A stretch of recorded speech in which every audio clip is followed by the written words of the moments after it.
Iran అమెరికాల మధ్య యుద్ధం ఫిబ్రవరి 28న స్టార్ట్ అయింది. ఇది 34th డే. ఈ 34 రోజుల పాటు మోస్తఫా ఖమైనీ ప్రకటనలు బయటకు వస్తూ ఉన్నాయి, కానీ ఆయన ప్రత్యక్షంగా ఎక్కడా కూడా కనిపించలేదు. సో ఇజ్రాయెల్ అంటోంది ఆయన చనిపోయారు అని చెప్పేసి, ట్రంప్ అంటూ ఉన్నారు ఆయన కోమాలో ఉండవచ్చు అని చెప్పి, బ్రిటిష్ మీడియా అయితే ఆయన ఒక కాలు కూడా కోల్పోయారు, కడుపుకి తీవ్రమైన గాయాలయ్యాయి అని చెప్పేసి. అంటే మోస్తఫా ఖమైనీని చాలా సేఫ్ గా ఇరాన్ రష్యాకు తరలించినట్టుగా కూడా వార్తలు వచ్చాయి. ఇదే విషయాన్ని ఇప్పుడు రష్యా రాయబారి ప్రకటించారు. అసలు ఎక్కడ సిఐఏ అండ్ మొసాద్ ఫెయిల్ అయ్యాయి, అసలు ఏ రకంగా ఇరాన్ నుంచి రష్యాకి తీసుకెళ్లారు వీళ్ళ కళ్ళగొప్పి అంటే మీ విశ్లేషణ ఏంటి? అంటే ఇప్పుడు ఆయితొల్లా అలీ ఖైమానీ కొడుకు ఆయన ఇప్పుడు ఇరాన్ లో సుప్రీం లీడర్ గా ఎన్నికైనట్టు మార్చి 8వ తారీఖున Iran supreme council of clerics declare చేయడం జరిగింది. కానీ ఆ రోజు నుంచి అంటే యుద్ధం మొదలైన గత నెల రోజుల పైబడి నుండి కూడా ఎక్కడ ముస్తాబా ఖైమానీ ఎక్కడా కూడా పబ్లిక్ లో అప్పేర్ అవ్వలేదు, ఎక్కడ కనిపించలేదు.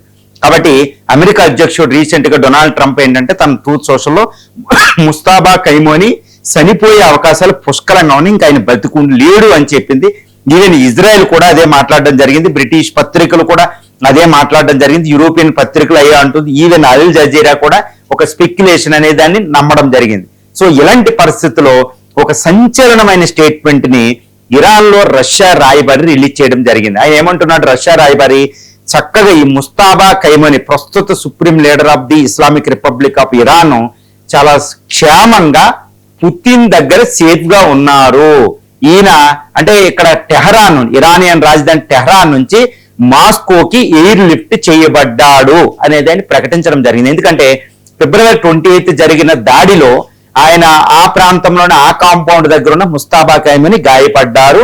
గాయపడినప్పుడు ఆయన కొంచెం మెడికల్ ఎయిల్మెంట్ వచ్చినప్పుడు మాస్కోలో ఆయనకి పూర్తి వైద్యం అందించబడింది అనేది ఒకసారి రిపోర్ట్ వచ్చింది. ఇప్పుడు రష్యా దాన్ని కన్ఫర్మ్ ధృవీకరించడం జరిగింది అనమాట. అంటే ఏంటి, ముస్తాబా ఖైమానీ బ్రతికే ఉన్నారు, ఇంకా తిరుగు లేదు, కాకపోతే ఆయన పబ్లిక్ లో అప్పీర్ అవ్వడం లేదు, ఎక్కడ రష్యాలో కూడా ప్రెస్ మీట్ పెట్టడానికి ఉండదండి.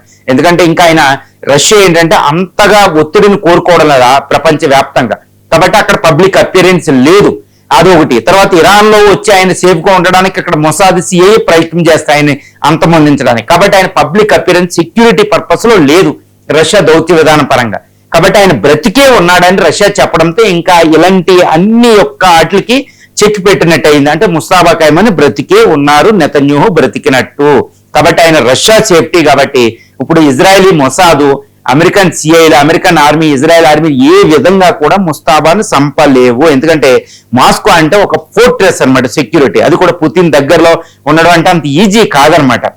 ఇంకా పూర్తి రక్షణ రష్యా ఇవ్వడం జరిగింది. ఎందుకంటే ఆయన ఇరాన్ లో ఉండుంటే ఇప్పటికే మొసాద్ కానీ సిఐ కానీ చంపేసి ఉండే అనమాట. కాబట్టి అమెరికా ఇప్పుడు రష్యా ఏం చేసింది, చాలా జాగ్రత్తగా ఆయన టెహరాన్ నుంచి ఇది కాస్పియన్ సీ మీద ఆ ఎయిర్ స్పేస్ లో ఆయన తీసుకెళ్ళినట్టు తెలుస్తుంది. అంటే ఏంటి, సిరియా అధ్యక్షుడు ఇలాగా పదవీచ్యుతుడు అయినప్పుడు సిరియా డెమస్కస్ నుంచి కూడా అలాగే ఎయిర్ లిఫ్ట్ చేసి మాస్కోలో ఇప్పుడు ఆయన మాస్కోలో సేఫ్ గా పెట్టింది అనమాట. అంటే ఏంటి, రష్యా ఇరాన్ కున్న మిత్రత్వాన్ని కాపాడుకోవడానికి, ఇరాన్ అధినాయకత్వాన్ని కాపాడి ఇరాన్ యుద్ధ రంగంలో నిలబడడానికి రష్యా సహకారం ఇక్కడ పూర్తిగా ఉందనేది ఇక్కడ మనకు తెలుస్తుంది. అది కూడా రష్యా ఇప్పుడు మాస్కోలో ఉన్నారని ఇంత సక్సెస్ఫుల్ గా డేరింగ్ గా చెప్పగలిగిందంటే ఇరాన్ ని వెనకాల నేను ఉన్నాను అని అమెరికా ఇజ్రాయెల్ కి వార్నింగ్ ఇవ్వడం జరిగింది. ఇటు ఎస్పెషల్లీ మొసాద్ అంటే ఏంటి, మొసాదు సిఐలు ఫెయిల్ అయిని ఆయన అంతమొందించడంలో, కాబట్టి ఇరాన్ నాయకత్వం ఇంకా అలాగే ఉంటది.